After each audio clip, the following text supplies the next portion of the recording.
kita. Makanya tasbihnya banyak-banyak. Subhanallah, subhanallah.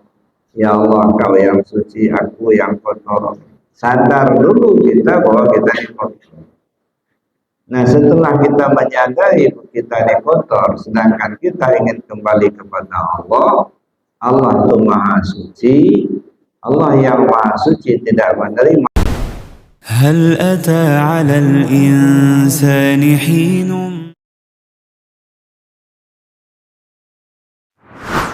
Allah perintahkan kita untuk berzikir setelah selesai sholat. Wa idza qadaytumus shalah fadhkurullah. Begitu kamu selesai sholat, berzikirlah kamu kepada Allah. Ini perintah. Jadi satu pegangan ya, yang setelah selesai sholat, zikir. Wa idza qadaytumus shalah fadhkurullah. Itu dulu yang perlu kita pegang dulu. Tinggalkan yang lain dulu. Ya. Sebab kadang-kadang selesai sholat bukannya zikir, tapi sibuk dengan bersalaman. Nah, bukannya istighfar, zikir. Selesai salat, sibuk salaman ke sana sini. Nah, saya perlu jelaskan, bersalaman itu kata Nabi SAW ada dua tempat. Pertama ketika baru ketemu, yang kedua ketika akan berpisah. Maka ketika kita baru datang sholat sunat, selesai sholat sunat ada teman sebelah bersalaman aja karena baru ketemu. Tapi nanti setelah selesai sholat tak perlu lagi salaman, karena tadi sudah. Nah, nanti setelah kita selesai zikir, ketika mau pulang, nah, baru salaman lagi. Itu pertama. Sebab kadang-kadang kita disibukkan dengan bersalaman, nggak diterima kasihan, ya. Mau diterima kita sedang zikir, gitu kan? Nah, jadi itu saya ingatkan Bapak Ibu, sebaiknya setelah salam dalam sholat tidak perlu kita disibukkan dengan bersalaman, tapi sibukkanlah dengan berzikir. Jadi setelah selesai kita zikir, kita mau pulang, baru bersalaman sambil bersolawat kepada junjungan kita Nabi Muhammad sallallahu alaihi wasallam. Wa idza qadaytumus shalah fadhkurullah. Begitu kamu selesai salat, zikirlah kamu kepada Allah. Nah, zikir apa yang harus kita lakukan? Zikir kan banyak Bapak Ibu. Ya. Bisa zikir yang diucapkan, ya. Bisa zikir yang diperbuat. Nah, zikir kan ada diucapkan, ada yang diperbuat. Ini zikir di tingkat syariat. Nah, terutama zikir yang dimaksudkan di sini adalah zikir yang diucapkan. Nah, yang diucapkan ini kan banyak zikir, bisa langsung baca Al-Quran, itu zikir juga. Begitu salam, selesai salam, ambil Al-Quran, baca Al-Quran.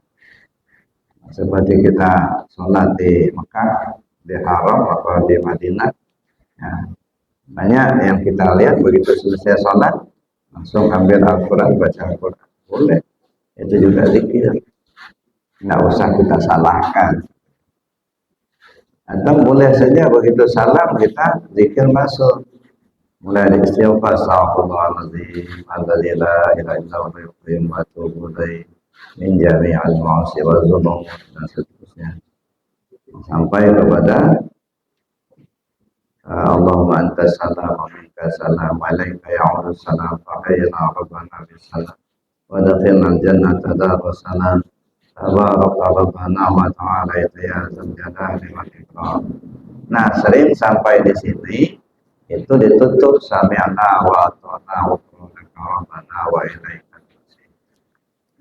Nah, yang mau begitu silakan. Kita tidak usah menyalahkan orang lain. Yang penting mau beramal lah ya. Tetapi sebaiknya jangan ditutup dulu dengan sami'na wa ata'na wa qulna rabbana wa ilaikal masir. Lanjut dengan zikir maksud. ilahi anta rabbi, subhanallah, subhanallah, subhanallah. 33 kali. Nah, kemudian selesai subhanallah, tas tahmid, ya, alhamdulillah, alhamdulillah, alhamdulillah, 33 kali. Selesai tahmid, takbir, Allah, Allah, Allah, Allah, Allah, Allah, 33 kali. Baru kemudian ditutup Allah Akbar kabira, alhamdulillah katsira, subhanallah bukratan wasila. La ilaha illallah wa la syarika lah, lahul mulku wa lahul hamdu yuhyi wa yumiit wa huwa ala kulli syai'in qadir. Wa la haula wa la quwwata illa billahil aliyyil azim. Nah, kita yang sudah terbiasa mengamalkan zikir dengan kalimat tauhid, bisa dilanjutkan ilahi anta maksudi walidhokum. Atau kita dalam tarekat Qadiriyah Naqsyabandiyah diawali dengan hadrah kepada Nabi, dalam hadratin Nabi Muhammad Rasulullah SAW, dan seterusnya perangkat daripada zikir jahat. Baru kemudian kita mengawali dengan zikir jahat. Mau begitu boleh, silakan. Awal zikir masuk, kemudian zikir dengan kalimat la ilaha illallah. Tetapi ini kan memakan waktu yang agak lama, ya. Apalagi kita akan isi dengan waktu pengajian, maka kita efisiensi waktu, maka kita langsung saja zikir jahat.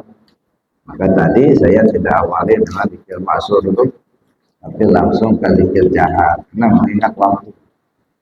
La hadratin Nabi Muhammadin Rasulullah Sallallahu Alaihi Wasallam. Nah, di sini perlu juga kita biasakan ketika menyebut nama Muhammad, jamaah menyambungnya dengan Sallallahu Alaihi Wasallam. La hadratin Nabi Mustafa Muhammadin Sallallahu Alaihi Wasallam. Karena itulah salah satu penghormatan, penghargaan, adab kita kepada junjungan kita Nabi Muhammad SAW. Itu satu. Kemudian ketika tersebut nama guru Sultan Aulia, biasa disambung dengan Qaddasallahu sirruhul aziz. Ya. Ketika disebut nama guru-guru yang lain, misalnya bisa disambung dengan radhiyallahu anhu, radhiyallahu anhu. Begitu seterusnya. Jadi untuk terbiasakan kita. Lalu kemudian baru kita melaksanakan zikir. Nah, sebenarnya baik zikir maksud maupun zikir jahat itu tujuannya sama. Nah, zikir maksud dengan zikir jahat ada 3 sasaran. Ya, tahalli, tajalli. Ya. Subhanallah, subhanallah, subhanallah. Itu tahalli. Alhamdulillah, alhamdulillah, alhamdulillah, tahalli. Allahu Akbar, Allahu Akbar, Allahu Akbar, tajalli. Nah, ini kalau ibarat jalan, ini jalan umum. Ada ya, ini jalan umum. Tapi ada jalan tol. La ilaha illallah, itu ibarat jalan tol. Satu kalimat pendek, la ilaha illallah, tapi di situ sudah terbawa tahalli, dan tajalli. Subhanallah, subhanallah, subhanallah, itu tasbih. Kalau bahasa kitanya kan maha suci Allah, maha suci Allah, maha suci Allah. Apa maksudnya? Saya pikir ini zikir penyadaran. Jadi bahasa yang tidak tertulis itu subhanallah, itu artinya apa? Ya Allah, engkau yang suci, aku yang kotor. Jadi ngaku dulu kita bahwa kita ini kotor. Yang suci itu Allah, bukan kita.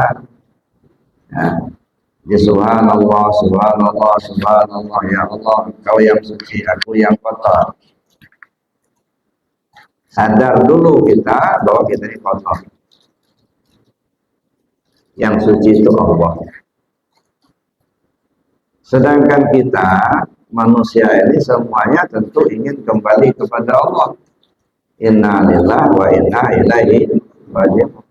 Pasti Yang namanya selamat itu kan dari mana dia datang, ke situ dia pulang. Datang kita dari Allah, mesti pulang ke Allah. Nah, kalau kita bisa kembali ke Allah, itu namanya selamat. Tapi kalau kita datangnya dari Allah, kembalinya bukan kepada Allah, ya nggak selamat. Nah, jadi semua kita, semua manusia ini sebenarnya ya diharapkan bisa kembali semua kepada Allah. Sedangkan Allah itu maha suci.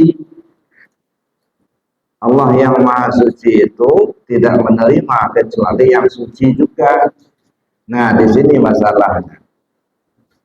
Allah yang maha suci tidak menerima kecuali yang suci juga. Sedangkan kita ini kotor. Nah, jelas tidak akan bisa kembali. Sedangkan kita kepingin kembali. Apa solusinya? Solusinya tentu kita harus sucikan dulu diri kita. Makanya tasbihnya banyak-banyak. Subhanallah, subhanallah.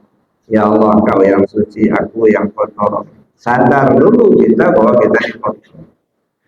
Nah, setelah kita menyadari kita ini kotor, sedangkan kita ingin kembali kepada Allah, Allah itu maha suci. Allah yang maha suci tidak menerima kecuali yang suci juga, maka berarti kita harus mensucikan diri kita terlebih dahulu. Nah, satu poin bahwa kita harus sucikan diri kita. Tapi bagaimana cara mensucikan diri ini? Dari apa dia harus disucikan? Karena kita ini belum tahu, belum paham, tentu kita mencari guru yang bisa membimbing kita, mengajar kita agar kita bisa mensucikan diri kita. Nah, kita carilah guru yang dalam bahasa tasawuf disebut mursyid, pembimbing. Makanya guru tasawuf itu bukan penceramah, beda ya. Guru dalam tasawuf itu adalah pembimbing, dia bukan penceramah. Kalau penceramah namanya penceramah, memberikan wawasan, setuju ambil, nggak setuju tinggalkan, itu namanya kita mendengar ceramah, penceramah. Tapi kalau pembimbing nggak bisa, fatwanya diikuti, ajarannya dilaksanakan, itu namanya pembimbing. Kalau fatwanya tidak diikuti, ajarannya tidak dilaksanakan, bukan murid namanya. Jadi jamaah itu disebut murid. Jadi seorang guru pembimbing. Murid itu bukan muridnya kayak anak sekolah, murid SD, SMP, bukan. Muridun itu artinya orang yang berkeinginan melaksanakan perjalanan menuju Allah, yang betul-betul berhasrat, berkeinginan. Makanya ketika ceramah dalam yang disampaikan oleh seorang guru mursyid, bukan seperti ceramah yang kita dengar dari luar. Kalau yang dari luar, ya setuju ambil, enggak setuju juga enggak apa. Tapi kalau seorang guru mursyid yang memberikan ceramah, itu membimbing murid. Nah, ketika dia membimbing murid, fatwanya dilaksanakan, ajarannya diamalkan. Nah, kalau tidak, berarti tidak menjadi murid yang setia kepada mursyid. Nah, setelah kita menemukan seorang guru mursyid atau pembimbing yang dapat membimbing kita, membersihkan kekotoran hati kita, kekotoran jiwa kita. Nah, kita mulai bertanya, Pak Kiai, saya ini ingin mensucikan diri saya. Bagaimana caranya? Saya ingin kembali kepada Allah dengan selamat.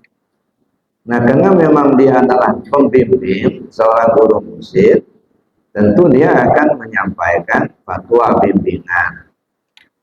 Pertama, sucikan dulu dirimu dari hadas dan najis. Itu langkah pertama. Sucikan dulu diri kita dari hadas dan najis. Mensucikan diri dari hadas besar mandi, mensucikan diri dari hadas kecil wudhu. mensucikan diri dari najis, terbuang benda, bau dan rasa.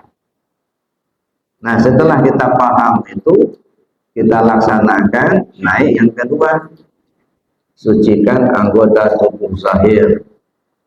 Ada 8 anggota tubuh zahir: mata, telinga, hidung, mulut, tangan, kaki, perut, dan kemaluan. Cara mensucikannya pakai istighfar dan taubat. Nah, jadi bukan pakai air, tetapi istighfar dan taubat. Maka banyak-banyak kita mohon ampun kepada Allah. Nah, taubat ini bisa dilakukan dengan cara mandi yang kita kenal dengan mandi taubat, boleh. Nawaitu husla li taubati lillahi taubatan nasuha lillahi ta'ala. Saja aku mandi dan aku bertaubat kepada Allah dengan sebenar-benar taubat. Jadi itu mandi dengan air. Bisa juga dipahami mandi taubat itu saking banyaknya dia mengucap kalimat taubat, diumpamakan seperti mandi taubat. Ya, banyak mengucapkan taubat. Astagfirullahaladzim alladzi la ilaha illa huwa al-hayyul qayyum wa atubu ilaih. Diulang-ulang terus sambil menangis.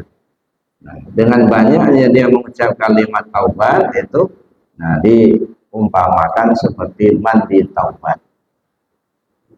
Jadi oleh karena itu, ya bisa dilaksanakan dengan mandi, bisa dilaksanakan dengan banyak mengucapkan kalimat taubat, istighfar, dan bisa juga dilaksanakan dengan salat sunat taubat. Usulli sunat taubah rakaat ini lillahi ta'ala. Ajaku salat sunat taubat 2 rakaat karena Allah Ta'ala. Nah, ini mensucikan anggota tubuh zahir yang terdiri dari 8 macam. Makanya sebagian saudara kita yang mengamalkan tarekat Naqsabandi Al-Khalidi itu biasanya beristighfarnya itu 15 kali. Kenapa 15 kali? 8 kali untuk anggota tubuh zahir, 7 kali untuk anggota tubuh batin. Nah, jadi mensucikan anggota tubuh zahir dengan istighfar dan taubat. Nah, lalu naik lagi ketiga, mensucikan anggota tubuh batin. Mana anggota tubuh batin? Itu yang disebut latifah 7, lata'ifatus sab'ah. Latifah qalbi, letaknya 2 jari di bawah susu kiri, condong ke samping kiri. Itu namanya latifah qalbi. Ini markas pertama. Yang kedua latifah ruh, letaknya 2 jari di bawah susu kanan, condong ke samping kanan. Yang ketiga latifatus sirri, letaknya 2 jari di atas susu kiri, condong ke arah dada. Yang keempat latifatul khafi, letaknya 2 jari di atas susu kanan, condong ke arah dada. Yang kelima latifatul afa, tengah-tengah dada. Yang keenam latifah nafsun natiqoh, antara 2 kening. Yang ketujuh latifah kullu jasad, meliputi sekujur tubuh kita melalui aliran darah. Nah, 7 latifah inilah disebut anggota tubuh batin. Sentralnya ada di hati. Nah, karena itu mensucikan anggota tubuh batin ini tidak cukup istighfar dan taubat, mesti pakai zikir. Likulli syai'in siqalah wa siqalatul qalbi zikrullah. Segala sesuatunya itu ada alat pembersih. Pembersih hati itu zikir kepada Allah. Nah, kenapa? Karena hati kita ini tidak ubahnya seperti kebun. Ibarat kita ngebun, yang kita tanam cengkeh, tetapi yang tumbuh itu bukan hanya cengkeh. Alang-alang bisa tumbuh, rumputan yang beribu-ribu tumbuh. Yang kita tidak tanam tumbuh juga. Nah, begitulah hati kita ini. Tanaman asli di hati kita ini adalah kalimat tauhid, la ilaha illallah, tauhid. Itu tanaman aslinya tauhid. Kalau dikalimatkan la ilaha illallah. Cuman yang tumbuh di hati kita ini bukan hanya tauhid. Iri, dengki, hasud, hubul mal, hubul jah, syirik. Itu tanaman liar semua itu. Ya, kadang-kadang tanaman liarnya lebih subur daripada tanaman aslinya. Nah, Ibarat kita ngebun cengkeh tadi. Begitu kita tanam cengkeh, yang kita tanam cuma cengkeh. Cuman yang tumbuh alang-alang. Nah, seruni. Apa itu seruni? Itu nggak tahu. Nah, kalau alang-alangnya sudah tinggi, ada orang lewat. Wah, ini kalau dibiarkan alang-alang ini cengkehnya bisa mati, Pak. Oh ya, makasih. Datang lagi satu, Masya Allah Pak, alang-alangnya tinggi banget ini. Ini bisa mati cengkehnya ini. Oh ya, makasih. Banyak orang yang menyampaikan seperti itu namanya informasi. Kalau tidak kita ambil aksi, tetap saja alang-alangnya subur, Pak, tinggi terus. Hanya terima informasi saja, tapi tak ada aksi. Ini alang-alangnya kalau dibiarkan bisa mati cengkehnya. Ya, itu informasi. Sekarang ada aksi tidak? Nah, kalau kita biarkan nggak ada aksi, tetap saja alang-alangnya bertambah subur, tambah tinggi, Pak. Nah, begitulah kiasannya. Ya, di SD kita sudah dikasih tahu sama ibu guru dulu. Nah, tidak boleh iri dengki sama teman sebangku, ya Bu. Masuk ke SMP, oleh guru disampaikan tidak boleh iri dengki sama teman sebangku, ya Pak, ya Bu. Masuk SMA juga begitu, masuk perguruan tinggi juga dosen-dosen mengatakan jangan iri sama orang lain. Oh ya Pak. Masuk ke masyarakat, kiai, ustaz, ulama menyampaikan tidak boleh iri kepada orang lain. Itu informasi semua itu. Kalau tidak ada aksi, nggak bakal hilang. Makanya dari kecil sudah tahu kita iri itu tak boleh, tapi di hati masih bersarang juga. Nggak bisa ngelihat kawan itu bahagia, kita susah dibuatnya. Jadi susah melihat orang senang. Senang melihat orang susah gitu. Susah benar gitu kalau melihat orang senang. Tapi senang benar kalau melihat orang susah. Itu iri dengki, itu tanaman. Ya. Nah, sekarang setelah kita terima informasi itu, ambil aksi. Apa aksinya? Kalau di kebun tadi ya ambil semprot, rantapnya, semprot, babat habis, alang-alangnya, lalu kemudian kita pupuk cengkehnya, kita pakai, kita rawatlah sampai dia subur. Nah begitu juga di hati kita ini, ambil aksi. Kan sudah disampaikan, iri dan kita boleh, sirik tak boleh, hubul mal, hubul jah tak boleh. Tapi kalau tidak ada aksinya tetap saja bersalah. Nah sekarang apa aksinya? Likulli syai'in siqalah wa siqalatul qalbi dzikrullah. Segala sesuatunya ada alat pembersih. Alat pembersih hati itu zikir kepada Allah. Ya, jadi kalau senang hati kita ini bersih, maka dia pasti senang zikir. Jadi kalau orang tak senang zikir, berarti masih senang hatinya kotor. Nah, masih sayang dibuang iri dengkinya itu. Nah, maka kita laksanakan zikir. Nah ini apa namanya, mensucikan anggota tubuh batin tadi. Naik kepada yang keempat, mensucikan ruh robbani. Itulah diri kita yang sebenar diri. Kalau yang di luar ini cangkangnya, ya kuburan. Nah, ini kuburan, Pak. Ya. Makanya beberapa waktu yang lalu saya sebut, gitu ya. Nah, ini ibarat bahasa ma'rifat, gitu ya. Kalau kita sudah menguburkan mayat, itu biasanya di sebagian tempat ya, mungkin tidak semua, tapi insya Allah sebagiannya sudah dikubur mayat, sudah selesai. Dalam arti bahkan kadang-kadang kembang sudah ditaburkan di pusaranya, orang masih banyak, lalu dibacakan talqin mayat. Nah tahu kan di sini kira-kira dilaksanakan kan? Di sebagainya ada kan? Nah, namanya talqin mayat. Apa bunyi talqin mayat itu? Wahai fulan bin fulan, kalau datang dua orang malaikat kepadamu, janganlah engkau takut, karena mereka juga hamba Allah. Mereka adalah Munkar dan Nakir. Kalau mereka bertanya kepadamu, siapa Tuhanmu, siapa nabimu, siapa imammu, kemana kiblatmu, siapa saudara-saudaramu, jawablah dengan lisan yang fasih, Allah Tuhanku, Nabi Muhammad nabiku, Al-Quran imamku, Baitullah kiblatku, kaum muslimin muslimat saudara-saudaraku. Itu disampaikan ketika mayat sudah dikubur. Masih hidup aja susah benar menghafal. Ini udah mati diajar seperti itu. Ya. Nah, makanya saya bilang yang mau melaksanakan ya silakan, tidak perlu kita saling menyalahkan. Sebab ada pandangan syariat, ada pandangan hakikat. Gitu ya. Bagaimana dengan pandangan ma'rifat atau pandangan hakikat? Mayat yang dikubur baru ditarkin, namanya tarkin mayat. Nah, persoalannya kuburannya di mana? Kuburan di tanah apa kuburnya di mana? Nah, ini kan kuburan. Jasad kita ini ibarat kuburan. Yang terkubur di sini diri kita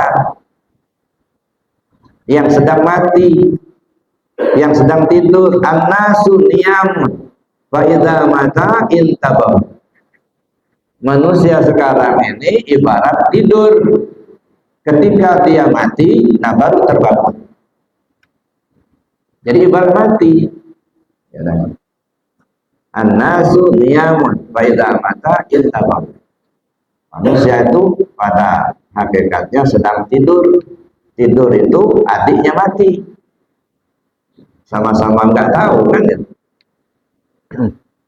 Faida mata intabau. Ketika dia mati, nah baru terbangun, baru terjaga. Makanya sebagian ulama mengatakan hidup kita ini tidak ubahnya mimpi, Pak. Cobalah kita mimpi, tidur nyenyak, mimpi kita apa? Mimpi kita dalam tidur itu. Kita punya mobil, jalan kita, lalu kita masuk ke restoran, makan. Kita punya rumah yang mewah, gitu ya, perhiasan yang lengkap.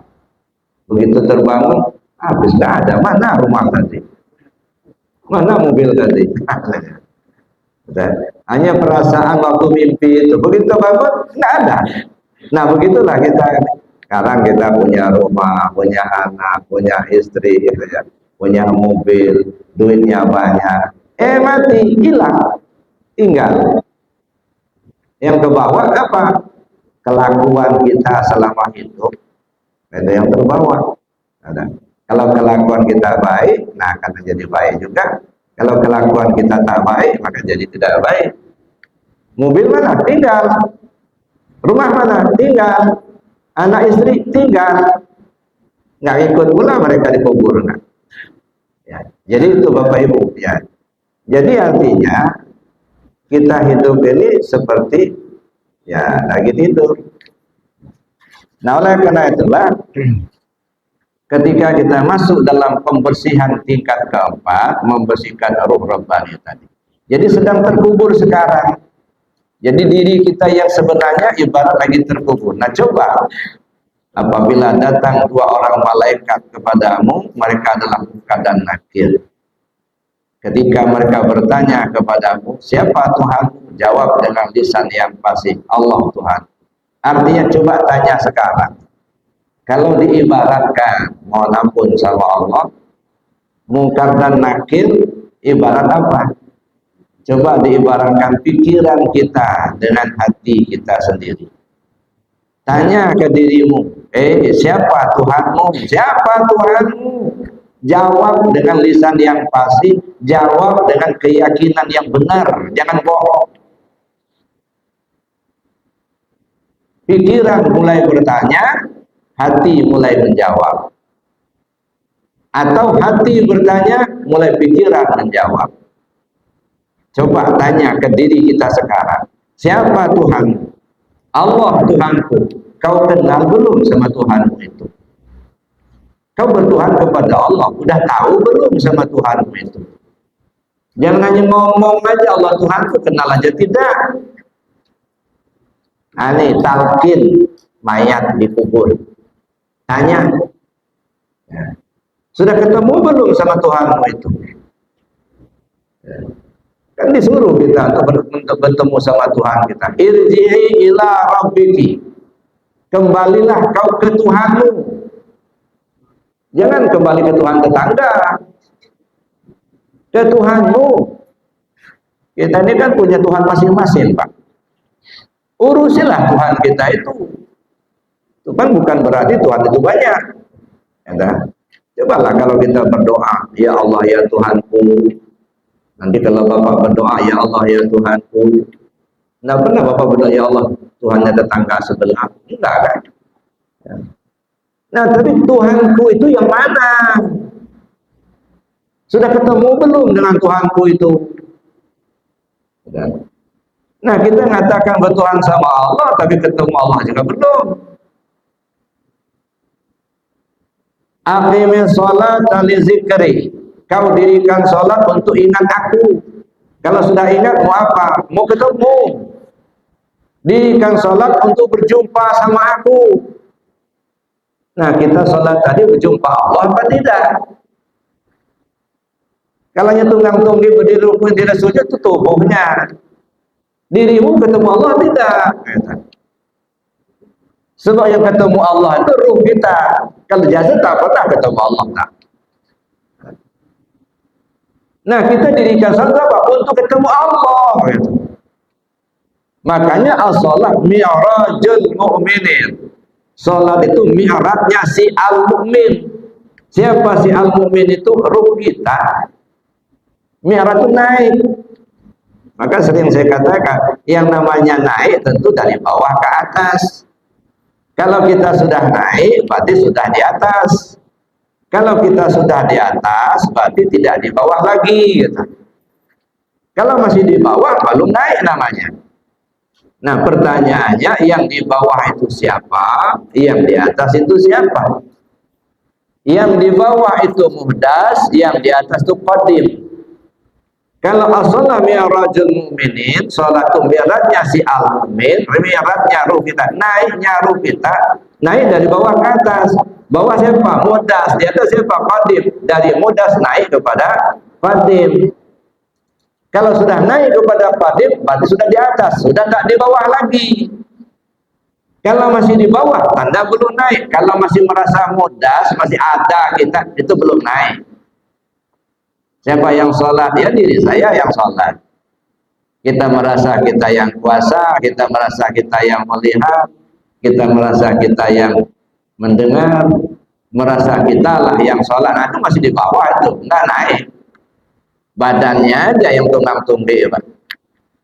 Ya, dirinya enggak naik, enggak ketemu Allah, enggak. Nah, jangan sampai kita badan payah, hati susah. Perasaan kita sudah rajin betul sholatnya, sudah benar sholatnya, begitu diperiksa, nggak taunya kosong melompong. Bagus kulitnya, kosong isinya. Kata Rasul, kamu itu sholat itu mi'raj, itu naik. Kita nggak pernah naik, enggak. Merasa kita lah yang hebat, merasa kita lah yang kuasa, merasa kita lah yang apa namanya, yang berilmu. Ini kan ada pedomannya, kata Allah. Maka yarju liqa'a rabbih falyamal amalan sholihan wa la yusyrik bi ibadati rabbih ahada. Siapa orang yang ingin berjumpa dengan Allah, hendaklah dia lakukan amal soleh dan jangan persekutukan Allah itu dengan sesuatu apapun juga. Sekecil apapun juga. Jangan terlintas di hati kita walau sebesar zarrah ada diri kita. Kalau masih terlintas di hati kita adanya diri kita, itu masih belum duduk di tauhid, belum ketemu, Pak.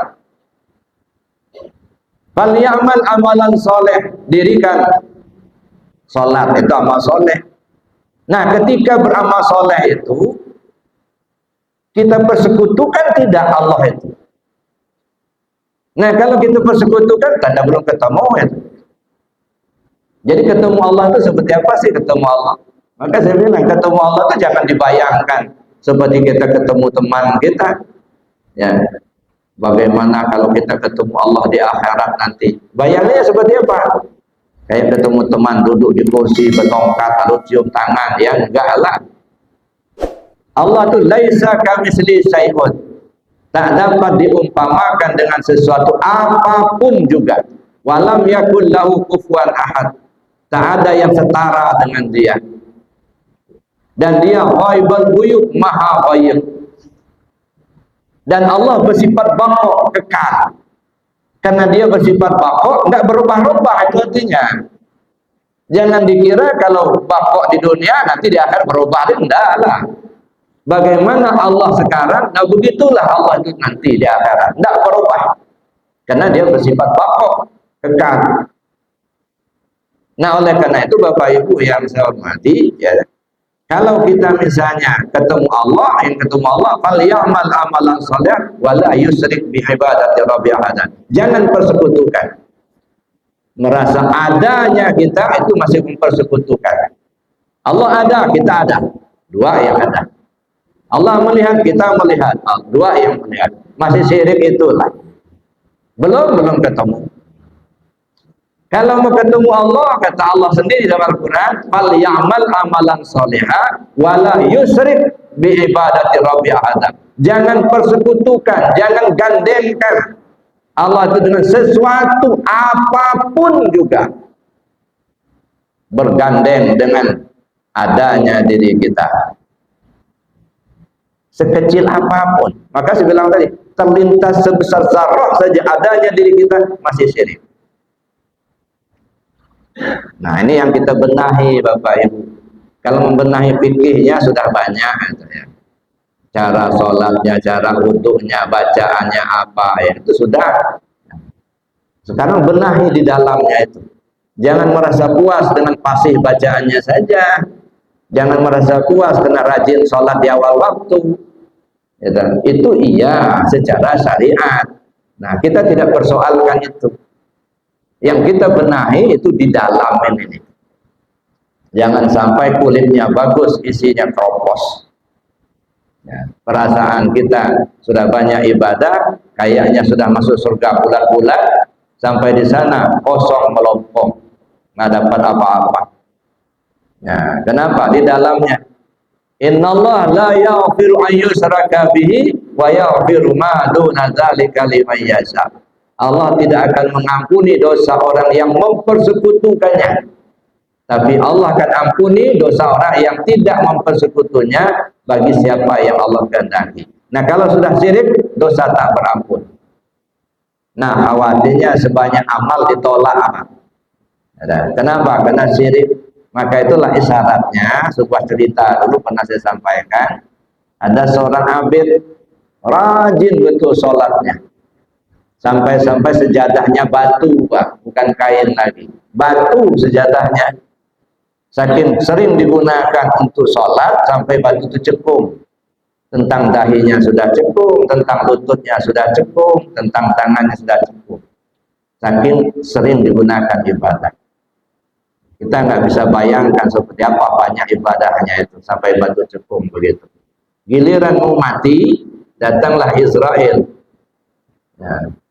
Lalu orang ini tanya, ya Israel, kamu datang ke saya silaturahim atau untuk mencabut nyawaku? Saya diperintahkan Allah untuk mencabut nyawamu. Wahai Israel, sebelum kau mencabut nyawaku, tolong tanyakan dulu kepada Allah, saya kalau mati nanti surga tingkat berapa tempat saya? Allah Maha tahu, ya kan? Langsung dijawab oleh Allah, kalau kau sudah mati tempat neraka tingkat 7. Protes orang aneh. Ya Allah, kenapa kok tempat neraka tingkat 7 padahal saya banyak ibadah kepadamu? Kamu itu ibadah bukan karena aku, tapi karena surgaku. Surga itu makhlukku. Kamu gak kenal aku enggak? Nah, ini masih menggandengkan ibadahnya dengan makhluk, dengan surga. Belum duduk di tauhid. Nah, ini namanya masih syirik kan? Ya, jadi banyak ibadah yang dia lakukan, tetapi menggandengkan Allah dengan yang lain. Sedangkan Allah perintahkan wala yusyrik bi ibadati rabbi ahada. Jangan persekutukan Allah dengan sesuatu apapun juga. Bersekutu dengan pahala, bersekutu dengan surga, bersekutu dengan adanya diri kita. lepas, buang semua. Ilahi anta maksudi. Ya Allah, kau yang kutuju. Jadi itu Bapak Ibu. Jadi kalau ketemu Allah, maka jangan persekutukan Allah dengan suatu apapun. Nah, kita sholat, amal soleh. Kan perbuatan baik, amal soleh.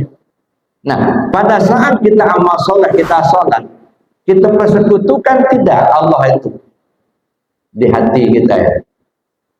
Kalau kita masih merasa kita yang sholat, adanya diri kita, berarti kita masih mempersekutukan Allah. Allah ada, kita ada. Allah kuasa, kita kuasa. Allah tahu, kita tahu. Allah melihat, kita pun melihat. Nah, dua. Nah, gimana supaya terbuang? Nah, kalau masih mempersekutukan, nah belum merah, belum ketemu Allah lah itu. Maka saya bilang ketemu Allah itu gimana pemahaman bertemu Allah, bertemu paham dengan keyakinan, bertemu ma'rifat dengan iman. Ya, jadi bertemu Allah, bertemu paham dengan keyakinan. Tahu kita dan Allah dan yakin. Ya, bukan hanya tahu dalam ilmu, tetapi tidak yakin. Nah, jadi tahu, bertemu Allah, bertemu paham dan keyakinan, bertemu ma'rifat dengan iman, yang nanti akan memancarkan nur ma'rifat dan nur iman. Kalau nur iman membuat kita rajin beribadah, rajin sholat, rajin zikir, rajin baca Quran, gitu ya. Itu nur iman. Nur ma'rifat, tauhid, tahu kita setiap yang kita pandang terlihat adanya Allah. Fa'inama tuwallu fasawfa wajhullah. Kemanapun kau menghadap, di situ ada Allah. Seolah-olah kita tak melihat ada yang lain. Yang kita lihat Allah adanya, yang lain sirna. Kenapa? Yang ada terlihat oleh mata zahir kita ini hanya bayangan saja, wujud bayangan, bukan asli. Yang namanya wujud bayangan seolah tidak ada. Cobalah kita berlayar di sungai, ada bayangan pohon besar, lewat aja kan, enggak masalah. Karena yang terlihat di sungai itu bayangan, yang kayunya itu yang di atas daratan itu. Tapi banyak orang terhambat oleh bayang-bayang. Ya, nih, ini gelas. Ya. Kata kita ini gelas. Kenapa kita katakan gelas? Ini memang bentuknya gelas. Dari apa ini gelas? Dari kaca. Mampukah kita melihat kaca pada gelas ini? Bagaimana caranya? Pecahkan dulu, hancurkan gelas ini, barulah kita bisa melihat kaca. Jangan terhambat oleh bayang-bayang. Jangan terhambat dengan bentuk. Bagi yang tidak terhambat dengan bentuk, nah nih kita lihat nih, ada air di dalamnya, tetapi di luarnya ini ada plastik. Terhambat enggak mata kita melihat air yang ada di dalam gelas ini? Kenapa? Karena seolah ini pasti nggak ada. Gitu. Yang kita lihat itu ada air, gitu. Plastiknya nggak ada. Nah, karena sudah bening begitu. Nah, banyak kita ini terhambat oleh bayang-bayang, tertutup sama bentuk dan rupa. Ya, maka kita selalu gontok-gontokan terus, bertengkar terus, gitu. Ya, karena kita dihadapkan dengan bentuk dan rupa. Jangan terhambat dengan bayang-bayang. Jadi Bapak Ibu yang saya hormati, kembali kita kepada mensucikan ruh Rabbani, diri kita yang sebenar diri. Caranya kenali diri. Nah, mensucikan diri kita yang sebenarnya, kenali diri. Kalau sudah kita kenal kepada diri kita, dengan sendirinya kita akan kenal kepada Tuhan kita. Kalau kita kenal kepada Tuhan kita, maka akan hilang sangkutan. Tak tersangkut hati ini dengan apa dan siapa, kecuali ke Allah saja. Nggak nyangkut. Nah, ketika hati sudah tak tersangkut dengan apa dan siapa, nah baru bersih namanya. Kalau masih nyangkut-nyangkut itu belum, masih kotor, Pak. Tersangkut dengan pahala, nggak mau beramal kalau nggak ada pahalanya. Tersangkut dengan makhluk, tersangkut dengan surga, tersangkut dengan jabatan, tersangkut dengan harta. Nah, nyangkut-nyangkut. Nah, ini yang susah kita hilangkan, Pak. Makanya kadang-kadang mohon ampun sama Allah. Kadang-kadang sampai 2-3 hari nggak mati-mati. Kenapa? Nyangkut. Hatinya nyangkut. Nah, coba buang sangkutan itu. Nah, ini yang susah itu, membuang sangkutan. Maka saya bilang, belajar tasawuf itu yang sulit, yang susah kedua. Yang pertama, menghilangkan sangkutan. Yang kedua, mengembalikan pinjaman. Nah, ini yang susah. Ini dipinjamin, diakui milik kita. Dipinjamin mata untuk melihat, diakui kita yang punya penglihatan. Pada kata itu bahasa aku itu kok kamu miliki. Dipinjamin hayat biar kamu hidup, ngaku-ngaku punya kita. Gitu. Dipinjamin sama untuk mendengar, ngaku-ngaku kita yang punya. Maka Allah perintahkan, wa anfiqu mimma razaqnakum min qabli an ya'tiya ahadakumul maut. Serahkan apa yang sudah Allah berikan padamu sebelum ajalmu tiba. Kembalikan. Ini dipinjamin motor malah dijual. Ini repotnya. Gimana kita mau kembali ke Allah itu? Baru dipinjamin sudah ngaku-ngaku punya gitu. Ya, nah. Dipinjamin motor malah dijual, tangkap polisi jadinya. Jadi itu Bapak Ibu yang saya hormati. Jadi 4 langkah tadi, mensucikan hadas dan najis pakai air. Enggak ada air, tayamum. Mensucikan anggota tubuh zahir, istighfar dan taubat. Mensucikan anggota tubuh batin pakai zikir. Mensucikan ruh rabbani pakai kenal diri. Nah, kalau sudah kenal diri, kita kenal kepada Allah. Kalau kita sudah kenal kepada Allah, akan hilang sangkutan di hati kita. Kalau sudah tak tersangkut dengan apa dan siapa, baru bersih namanya. Yaumala yanfa'u malun wala banun illa man atallaha biqalbin salim. Pada suatu saat nanti hartamu, anakmu, suami, istri tak bisa tolong sama sekali. Yang selamat hanyalah yang datang menghadap Allah dengan hati yang bersih, bersih dari selain Allah. Nah, buang dulu yang lain. Bagaimana kita lahir dulu, begitu kita mati. Lahir tangan tergenggam, tak punya apa-apa. Maunya begitu kita meninggal. Jangan dianggap apa yang ada pada kita itu milik kita, itu titipan, semua itu punya Allah. Serahkan supaya aman dalam perjalanan. Tapi kalau ngaku-ngaku punya kita, nah itu yang susah, Pak, berat. Ya, nggak lepas-lepas di hati kita ya. Waduh, sekian miliar duit Jepang itu mau mati. Nanti istrinya nikah lagi. Yang senang suami mudanya nanti. Nah, beban, Bang, nggak mati-mati dia. Masya Allah. Takut ya. Waduh, rumahnya, mobilnya masih bagus, ini baru selesai kredit ini. Oh mati ini, alangkah enaknya orang yang tinggal kan. Nyangkut di hati.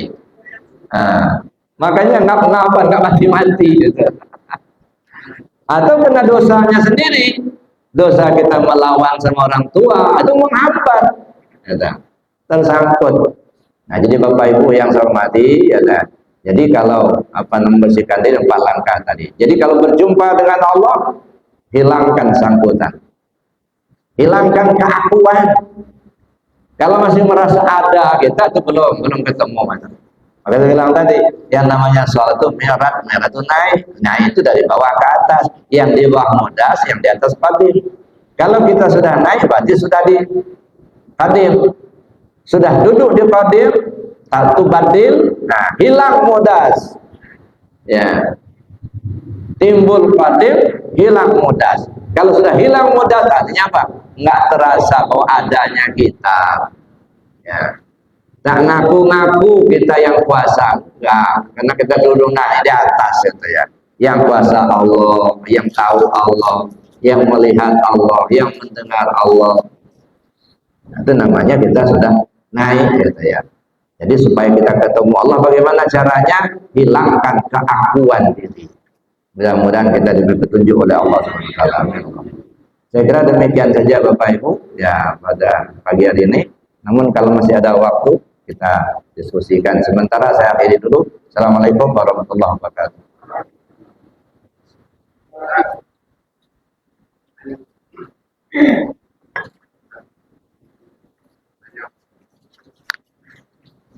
Sabar Pak, lagi ngambil mic Pak. Terima kasih. Ini beberapa bulan saya orang ujian. Jadi yang selain aku bilang bersama tidak ada kabel saya dengan orang yang lain. Jadi kalau ngapal ayat-ayat yang apa ajari itu lagi ternyata dari mana itu ya supaya apa ini sudah hilang demikian Pak. Sebenarnya bukan hilang Pak, nyumput. Nanti kalau diperlukan nongol lagi dia.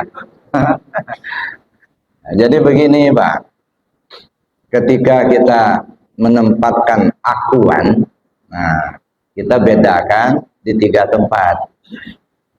Aku pada syariat, tubuh. Aku pada sifat, ruh. Aku pada zat, rahasia. Nah, jadi kalau akunya pada syariat ya nggak apa-apa. Ini rumahku, ini mobilku, ini mobil siapa? Ini mobil saya. Itu syariat, tidak masalah. Jangan pula orang tanya, ini mobil siapa? Ini mobilnya Allah, yang nggak boleh. Nah, makanya yang kita kaji ini kaji tasawuf Pak. Ya, karena kaji tasawuf pahamnya bawa ke dalam, jangan dibawa keluar. Kalau yang di luar syariat namanya. Hakikat kalau sudah disyariatkan batal. Kalau sudah jadi syariat berlaku hukum. Nah makanya kita tak boleh ngaku. Siapa yang ngaku syirik Pak.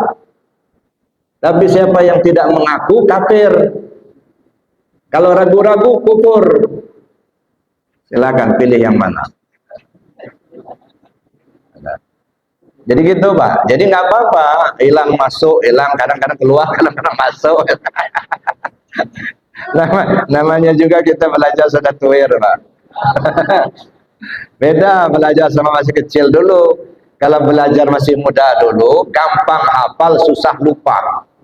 Kalau kita yang sudah tua ini susah hafal, gampang lupa. Makanya kata Bapak, ingat, hilang lagi, nggak hilang lagi. Tapi nggak apa-apa, ya. Nah, makanya kita selalu berusaha ya kita jalani saja syariatnya. Allah lah yang menentukan gitu ya. Nah, jadi Bapak Ibu ya itu jadi caranya itu sedikit demi sedikit. Ya, kita bedakan mana syariat, mana tarekat, mana hakikat, mana ma'rifat. Itu dulu kita pilih. Makanya dari awal dulu kita ngaji itu yang saya sampaikan dulu. Supaya apa? Supaya duduk kajian. Banyak kita ini kan nggak duduk di kajian itu. Kalau bahasa Lampungnya segabong. Iya. Orang bicara tasawuf dipahami secara syariat, ya tumburan terus gitu. Enggak kelop begitu. Kita bicara ngaji tasawuf, pikirannya ke syariat melulu gitu. Ya. Pening sendiri jadinya. Kok begitu? Kok begitu? Ya kenapa? Nggak nyambung. Jadi ketika kita belajar tasawuf, ilmu tasawuf itu ilmu ketuhanan Pak. Jadi kalau ada ustadz yang ngajarkan tasawuf, cari ilmunya dulu itu. Jadi kalau ada ustadz ngajarkan tasawuf, yang diajarkannya cuman sabar, qanaah, wara'. Nah, itu bukan ilmu tasawuf itu mah. Itu akhlak tasawuf. Yang kita inginkan itu ilmu tasawufnya. Ilmu tasawuf itu ilmu ketuhanan. Nah, untuk mengetahui Allah itu nggak bisa langsung, Pak. Ya, karena Allah itu enggak walam yakul lahu kufuwan ahad. Tak ada yang setara dengannya. Akal kita nggak bakal terjangkau.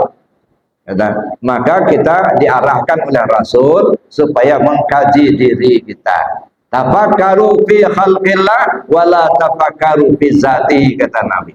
Pikirkan ciptaan Allah, jangan kamu pikirkan zatnya. Patuhlik, Anda akan celaka.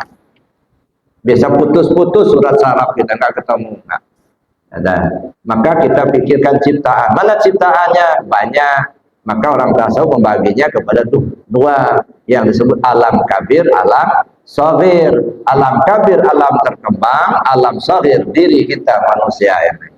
Maka ilmu tasawuf itu ilmu kaji diri. Setelah kita mengetahui diri kita, akan tahulah kita dengan Tuhan kita. Jadi gitu, Pak. Ya, jadi nggak apa-apa, Pak. Keluar masuk tak masalah. Kita jalanin terus. Nah, insya Allah nanti Allah beri petunjuk yang lebih paham lagi. Ya, masih ada, silakan. Waalaikumsalam warahmatullahi wabarakatuh. Kalau mana yang bumi mana yang meskipun kita sebagai orang, tapi kita semua kesalahan. Kakak. Saya mau bertanya, kita selalu mengajak kita kebaikan.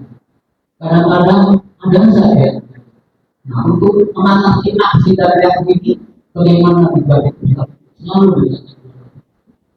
Itu saya Ustaz. Coba diulang lagi, Pak. Apa? Mendekatkan diri kepada Allah. Bagaimana caranya? Menetapkan diri. Karena kita selalu dihalangi oleh hal-hal yang baik. Antara pengen mendekatkan diri, ada saja hal-hal yang baik. Nah, itu kalau masih. Ya. Hilangkan dulu keakuan diri. Mutu qabla an tamutu. Matikan dirimu sebelum kau mati. Artinya apa? Mati secara maknawi, bukan mati secara hakiki. Ya, matikan dirimu, matikan keakuan, matikan perasaan bahwa kita ini ada. Gitu. Ketika kita matikan keakuan diri kita, artinya namanya sudah mati, tidak ada. Kalau sudah tidak ada, tentu yang ada hanya Allah saja. Itu satu, Pak. Yang kedua, duduk di tauhid, tauhid af'al. Ya. Ketika kita melihat ada perbuatan orang atau kita sendiri yang melakukan satu perbuatan, maka duduklah di tauhid, tauhid af'al. Pandanglah semua perbuatan itu adalah perbuatan Allah, bukan perbuatan hamba. Ya, wallahu khalaqakum wa ma ta'malun. Allah yang menjadikan kamu dan apapun yang kau perbuat. Jadi yang melakukan satu perbuatan itu jangan dilihat itu perbuatan hamba. Tapi lihatlah itu perbuatan Allah. Entah baik atau buruk. Sebab bagi Allah tak ada baik, tak ada buruk, Pak. Ya. Allah tidak dimakan hukum. Ya. Yang ada baik buruk itu kita, hamba. Karena yang baik sudah ditetapkan, yang buruk pun sudah ditetapkan. Maling itu buruk, ditetapkan, tidak boleh. Tapi sholat itu baik, itu ditetapkan. Jadi bagi Allah tak ada baik dan buruk. Ya, fa'alul lima yurid. Allah berbuat sekehendaknya. Ya, maka kita pandang apakah perbuatan itu baik ataupun buruk, itu adalah perbuatan Allah. Ya, ada orang bersedekah, itu perbuatan Allah. Tapi ada orang maling, juga perbuatan Allah. Kok bisa begitu? Ya memang nggak ada yang menggerakkan selain Allah. Ya, orang maling itu tubuhnya saja yang bekerja atau sama ruhnya? Ya sama ruhnya. Nggak mungkinlah tubuhnya yang ambil itu. Ruhnya tinggal di rumah. Ya, itu bersama kan? Yang menggerakkan tubuh siapa? Ruh. Yang menggerakkan ruh siapa? Allah. Apakah perbuatan itu baik ataukah perbuatan buruk? Allah lah yang menggerakkan.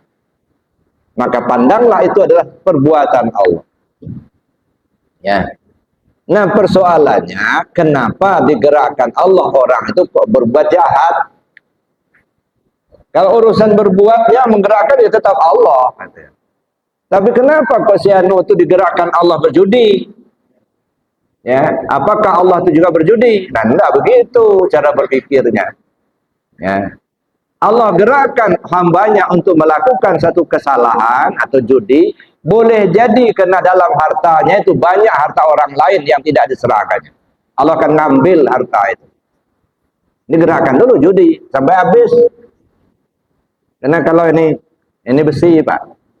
Besi ini kalau sudah karatan, banyak karatan, kita ingin buang karatnya, bukan hanya karatnya yang terbuang, Pak, besinya juga keropos. Begitu juga ada harta orang lain yang di dalam harta kita tidak kita serahkan, lalu Allah akan mengambil itu, termasuk yang halal-halal diambil semua. Nah, caranya gimana? Digerakkan judi dulu supaya habis duitnya. Kenapa Allah gerakkan orang maling?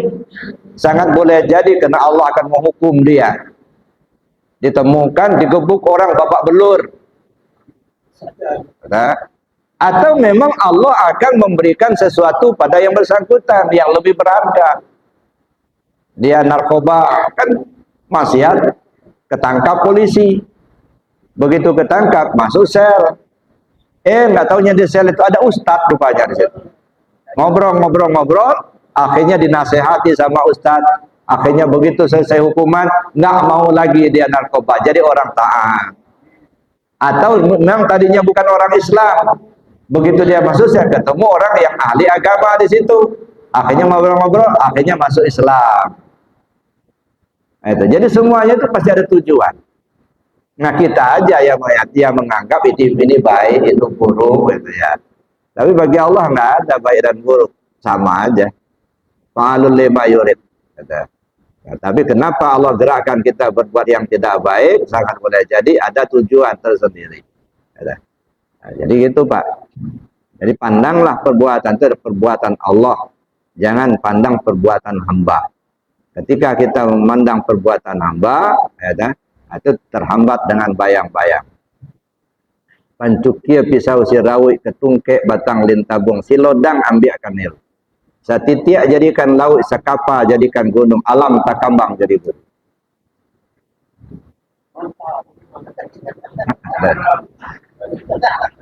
Kita belajar di situ, Pak. Ada, sudah Pak ya? Nah, kalau nggak puas, puaskan saja sendiri ya. Silakan yang lain. Kalau masih ada waktu. Ya. Apa namanya? Seperti yang disampaikan tadi. Kita udah merasa rajin ibadah, kita udah merasa rajin sholat. Nah, khawatir apa yang disampaikan Buya tadi zon di hadapan Allah, itu yang kita khawatirkan.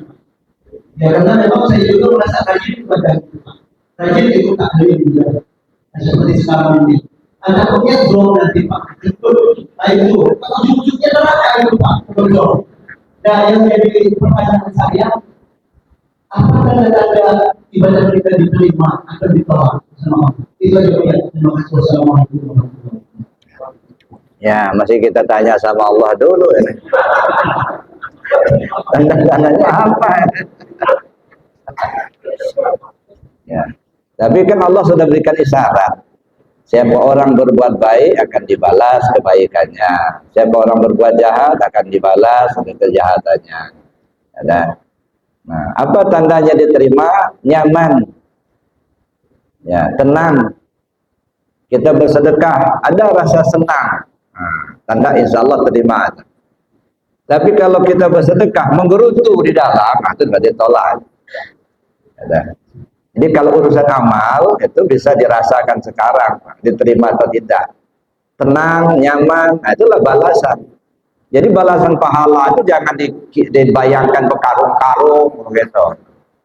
Balasan dari perbuatan baik akan menjadi baik, artinya ada ketenangan, ada nyaman. Itu balasan dari perbuatan baik, itu diterima. Diterima itu artinya ada balasan yang baik. Ditolak itu kenapa? Kita sendiri ya akan merasakan tidak nyaman. Begitu juga kita belajar zikir. Ini maaf Bapak Ibu ya. Kita belajar zikir dalam tarekat Qadiriyah Naqsyabandiyah. Nah, makanya kita talqin zikir, mempertaurkan ruhani kita dengan guru-guru kita sampai ke Rasulullah. Nah, pertanyaannya, kita ini diakui apa tidak jadi muridnya? Kata kita sudah berguru, belajar tarekat. Tarekat siapa? Tarekat Syekh Abdul Qadir. Namanya Qadiriyah. Masalahnya, Tuan Syekh mengakui kita muridnya apa enggak kan? Nah, apa tanda-tandanya kalau kita diakui sebagai murid? Dalam tarekat Qadiriyah Naqsyabandiyah itu ada 4 amaliyah pokok. Zikir jahar, zikir khafi, khataman, manakib. Ini amaliyah pokok dalam tarekat Qadiriyah Naqsyabandiyah. Kalau kita yakin dengan amalan itu, lalu kita laksanakan. Hati ini nyaman dengan melaksanakan zikir, nggak nolak, enggak. Hati ini nyaman dengan melaksanakan zikir khafi. Hati kita yakin dengan amalia-amalia yang diajarkan oleh guru, sehingga kita amalkan khatamannya, kita ikuti menakibannya. Insya Allah itu salah satu ciri kita diterima sebagai murid. Tapi kalau di hati sudah nolak, nggak mau ngamalkan zikirnya, hafinya nggak pernah dipakai, khataman nggak pernah dilaksanakan, menakib nggak pernah ikut, walaupun sudah talqin, itu namanya ditolak menjadi murid. Nggak diakui. Ya, daftar sudah, cuma dicoret. Jadi kalau betul-betul mengaku sebagai murid Sultan Aulia, Syekh Abdul Qadir Jailani Qaddasallahu Sirrul Aziz, amalkan tarekatnya. Condong hati kita untuk melaksanakan zikir, condong hati kita untuk melaksanakan khataman, condong hati kita mengikuti manakib, di mana saja, nggak mesti harus ke Arafah, kan? Karena manakib di Bandar Lampung banyak tempat, Pak. Ya, nah. Kalaupun tidak sempat, kita kata Abah Otong dulu di Suryalaya, kalaupun tak sempat datang ke Suryalaya, tapi jangan sampai lepas dari hati. Begitu aja. Kalau sudah lepas dari hati, dan sudah terbang dari hati. Ya. Walaupun nggak sempat kita ikut khataman, tapi tak lepas dari hati. Nah itu Bapak Ibu. Jadi kalau kita salah satu cirinya itu, ya, nah, kita senang melaksanakan zikirnya. Urusan kemudian kita usul ke Allah atau tidak, Allah lah yang Maha tahu. Tapi kita ada upaya. Ada upaya kita laksanakan zikirnya, ada upaya kita laksanakan khatamannya, ada upaya kita laksanakan manakibnya. Itu tanda kita sebagai murid. Tapi kalau kita tolak, berarti kita dicoret jadi murid. Ngaku-ngaku murid Abdul Qadir, beliau tak mengakui kita. Nah, bahaya itu. Oleh karena itu Bapak Ibu yang saya hormati, nah kata Allah dalam Al-Quran, ya ayatuhan nafsul mutmainnah irji'i ila rabbiki radiyatan mardiyah wadkhuli fi ibadi wadkhuli jannati. Kembali kepada Tuhanmu. Nah setelah kita mengikuti jalur itu, kembali ke Allah, Rasulullah mengajak kita kembali ke Allah. Sultan Aulia mengajak kita untuk kembali ke Allah. Guru-guru kita yang lain, pengasah Abah Anom, ngajak kita untuk pulang kembali ke Allah. Nah, kalau kita ikuti jalur itu, kembalilah kita kepada Tuhan kita, akhirnya kita masuk dalam komunitas hamba-hamba Allah. Nah, kita dimasukkan dalam komunitas itu, kumpul kita dengan orang-orang yang diakui Allah sebagai hambanya. Kita kumpul dengan Rasul Sallallahu Alaihi Wasallam, kita kumpul dengan para sahabat, kita kumpul para aulia Allah, para syuhada, para sholihin. Nah itu teman-teman kita ngumpul di situ. Setelah kita masuk dalam komunitas itu, baru Allah suruh sekarang wadkhuli jannati, silakan masuk surgaku. Jadi yang kita usahakan ketemu Allah dulu, Pak. Ini enggak surga yang dipikirin gitu. Ya. Yang punya surga enggak kenal. Nanti diusir sama malaikat, nanti apa urusan kamu katanya. Nah, maka saya bilang udahlah Pak, kita sudah tua-tua begini, kesampingkan dulu lah urusan pahala surga itu. Nah, itu sudah dijanjikan Allah, pasti dapat lah itu. Yang kita kejar sekarang gimana kembali diri kita ke Allah dulu. Itu dulu. Ya. Kalau sudah kembali ke Allah, yang lain pasti dikasih. Nah, jangan habis waktu kita mikirin pahala sama surga aja. Belum tentu juga kita dapat. Nah, yang perlu kita kejar gimana kembali ke Allah. Waktu sangat singkat.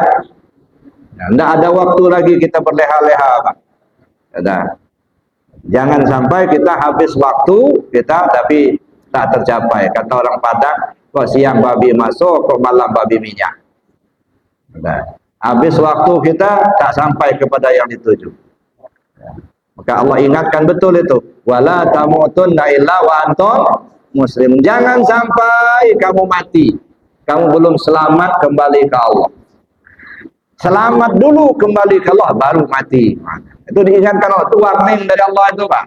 Ya, jangan sampai ajalmu tiba kamu belum selamat kembali ke Allah. Makanya kata Nabi SAW, Inna lillahi ibadan jasadu fil ardi wa ruhu tatal arzi. Allah punya banyak hamba yang jasadnya lagi di bumi, tapi ruhnya sudah ke aras. Ini yang sudah kembali tapi belum pulang. Ya. Jasad lagi di bumi, ruh sudah di aras. Yang pedagang masih jualan, yang petani masih ke sawah ke ladang, yang pegawai masih ngantor, gitu. Tapi ruh sudah nongkrong di aras. Nah, ini yang kita maukan. Sudah kembali tapi belum pulang. Tinggal nunggu waktu. Jangan sampai udah pulang tapi tidak balik. Gitu. Nah, ini masalah. Gitu. Gitu. Jadi gitu, Pak ya. Terima kasih. Ya. Baik, Bapak Ibu, kena waktu. Mari kita tutup dengan doa dan kafarat majlis. Bismillahirrahmanirrahim. Allahumma inni astaudi'uka ma'allamtani wardutu ilayya inda hajati wala tansani ya rabbal alamin. Subhanakallahumma wa bihamdika asyhadu an la ilaha illa anta astaghfiruka wa atubu ilaik. Assalamualaikum warahmatullahi wabarakatuh. هل أتى على الإنسان حين